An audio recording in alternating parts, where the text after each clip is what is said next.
Gentili telespettatori, ben ritrovati con la seconda puntata a Ponzano Veneto. Il nostro viaggio tra osterie e contrade continua con la storia del suo palio e del Giro della Marchesa.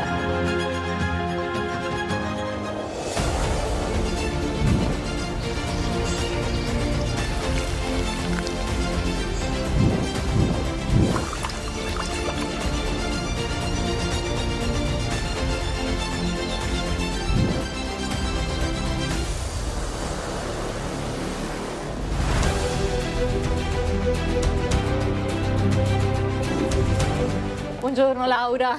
Ben ritrovata Ida.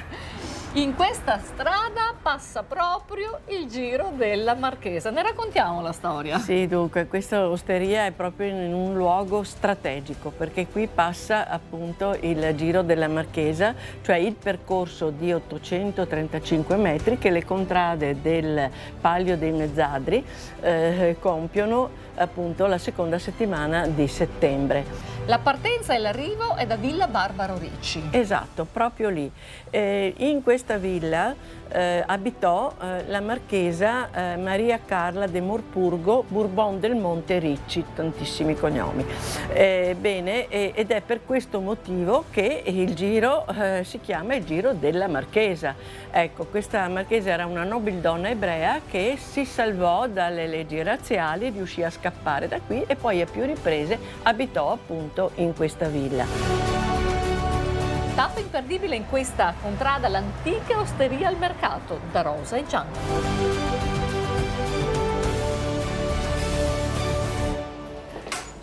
Ma io sapevo che trovavo il vice sindaco, qui mi stava aspettando, vero Michele? Buongiorno, buongiorno, la stavo aspettando per un bicchiere di vino.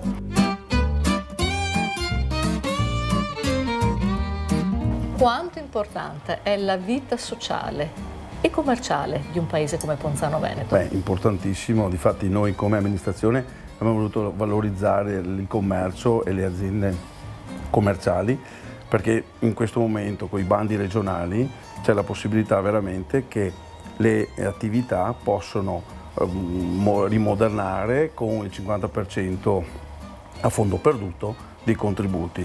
Pensate che Ponzano Veneto ha 140.000 euro da poter investire sul territorio in base al bando regionale, di cui il 50% verrà a titolo a fondo perduto e pensate che su tutto il gruppo La Regione per quest'anno ha 10 milioni di euro. Già finanziati per il prossimo anno ci sono 13 milioni di euro, dunque è una cosa molto importante per le nostre attività. Visto il periodo di difficoltà, chi vuole fare dei cambiamenti, il rinnovamento delle attività, possono avere questa possibilità. Grazie Assessore. Grazie a lei Ida.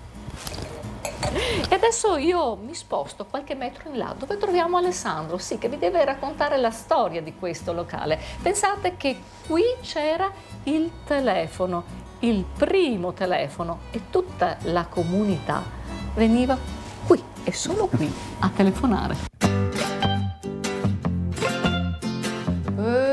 Che meraviglia! Vieni Manuel, guardate, guardate, vi faccio vedere una cosa. Ecco, vedete questi? Vedete come erano fatti? Erano i classici balconi di una volta, vedete? Dovevate incastrare così la chiusura e poi si chiudeva. E questo è il telefono, il famoso telefono di 100 anni fa, è proprio lui, erano gli anni 20, vero Alessandro? Sì, ciao. Infatti Ciao. Qui questa osteria fungeva da fulcro per il paese, a Paderno di Ponzano, e diciamo che lo stabile è del 500 e un tempo vi si macellava carni ovine e caprine.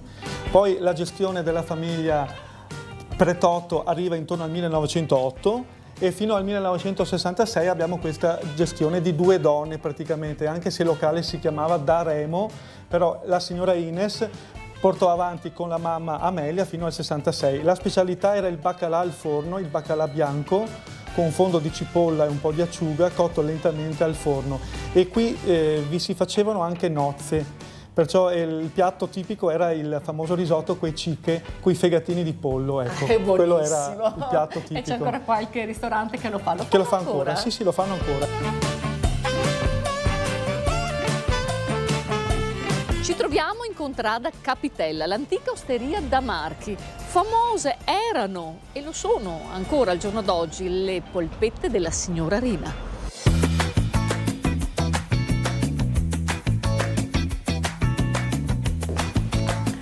Eccoci qua, Ale.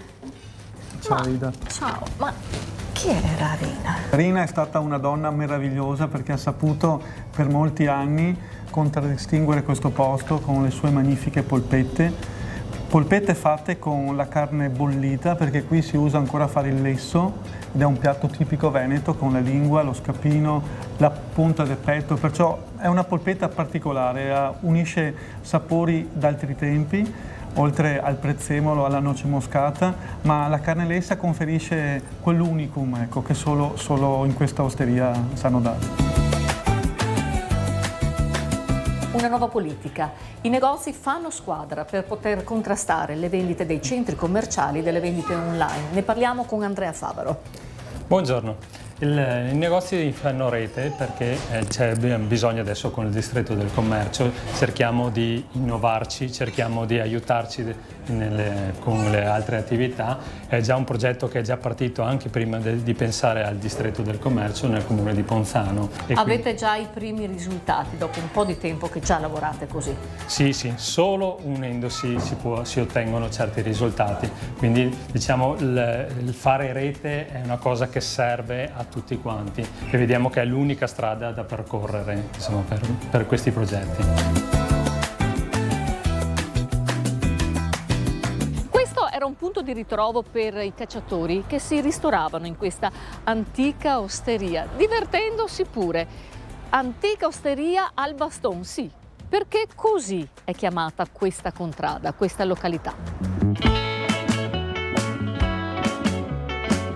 Si sa che qui, Alessandro, passavano i cacciatori, è vero? Esattamente, Ida. Questa osteria nasce nel 1915 lungo la via Consolare e il personaggio di questa osteria è stato per molti anni il gestore, un certo Giovanni Gasparin, detto Giovanni Baston, che era un ottimo intrattenitore. Infatti coloro che venivano qua, i personaggi dell'epoca, avevano una sorta di attrattiva per lui, perché oltre ai buoni cicchetti e al buon vino si parlava e si scherzava per tante ore qui. Qui veniva anche il medico condotto di Ponzano, il dottor Ernesto Gastaldo, anche lui amava la compagnia e il buon bere. Il buon vino, la buona cucina, oltre ai cicchetti qui cosa si mangia? Qui si mangia la cucina tipicamente veneta, però negli anni passati diciamo che questo locale si contraddistingueva anche per i funghi, perciò cacciatori e altri amici e selvaggina varie, dal Faggiano, polentina, abbiamo già l'aquilina in bocca, però voi non lo vedete, però io sì, qui abbiamo una serie di cicchetti che sono tutti da presentare al nostro pubblico a casa. Venite con noi. Luca, ciao. Ciao. Vedo una serie di cicchettini. Cosa vuol dire cicchetto? Cicchetto vuol dire piccola porzione. Piccola porzione, un classico snack tipico qui di Treviso, trevigiano e veneziano. Ma ce li vuoi elencare giusto per far venire un po' di nostri classici con la porchetta, un crostino con la porchetta, uno con la mortadella, col classico peperone veneto un po' piccante sotto aceto, poi? Cotto alla brace e crème. Il crème, ma voi lo sapete, è una radice molto piccante il crème, si sposa bene anche con il lesso ma anche col prosciutto cotto. Esatto, grattato fresco. Poi abbiamo un crostino col tacchino, la casatella, il pomodoro e il cappero fresco. Io passo di qua perché ho visto una cosa molto particolare.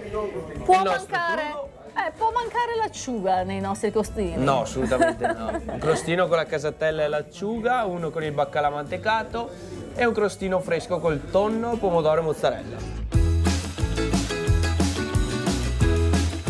Ma io lo sapevo che trovavo qua il nostro sindaco. Buonasera sindaco. Buonasera. Oh, Buonasera Ida. Abbiamo la nostra ombretta di vin, i nostri cicchetti qui per far festa in questa osteria meravigliosa. Ma parliamo un attimino dei veri cicchetti veneziani, trevigiani e veneziani, che non possono non essere a base di pesce, perché io vedo qualcosa di inconfondibile. Esattamente, il baccalà. Questo è il baccalà mantecato che veniva fatto sin dagli anni 50 qui a Ponzano Veneto. anche se in quegli anni veniva definito conso perché non veniva mantecato come si usa adesso. Baccalà conso, vuol dire sporco. Vuol dire baccalà Condito. in insalata, condito con Condito. l'olio, il prezzemolo e l'aglio. Ecco, questo è un baccalà mantecato che si addice perfettamente alla fetta di pane. Ecco. Poi naturalmente le nostre acciughe. Le nostre acciughe e Possono un crostino mancare. di pane con la mozzarella e il tonno è più una sorta di interpretazione attuale.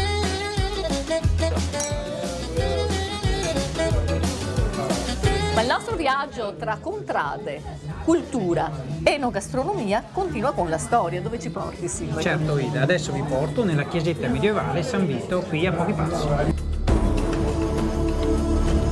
Qui in località Albaston sorge la chiesetta dedicata a San Vito, un'antica chiesetta risalente all'anno 1000 e noi abbiamo la chiave per questa meraviglia.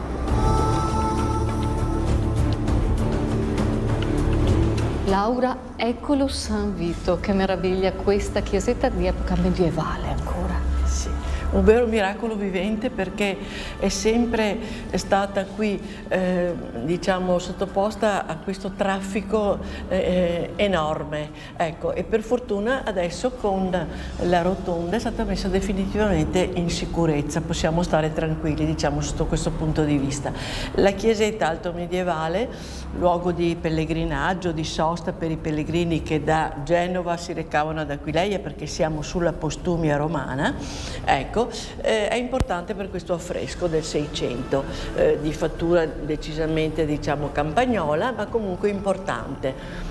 Direi importante sia per i santi ma anche per la Madonna con il bambino, ma per questo paesaggio che deve essere stato fatto tra l'altro in questo periodo proprio dell'anno, perché si intravedono i ciliegi in fiore, quindi siamo proprio in questo periodo, quindi ci sono le ville, ci sono le case, ci sono le chiese, il paesaggio tra Postioma e Merlengo.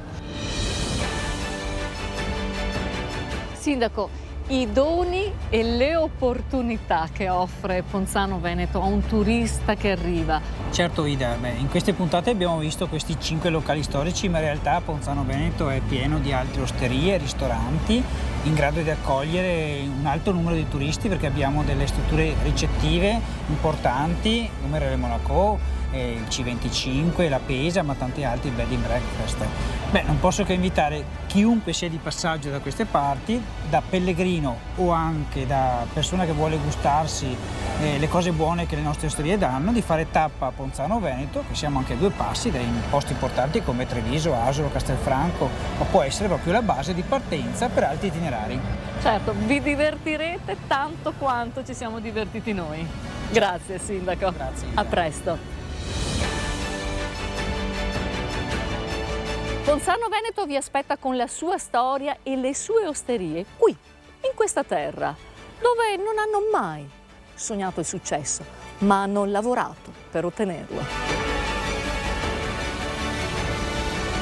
Grazie di essere stati ancora una volta in nostra compagnia. Io naturalmente vi aspetto alla prossima puntata con il nuovo viaggio e con itinerari.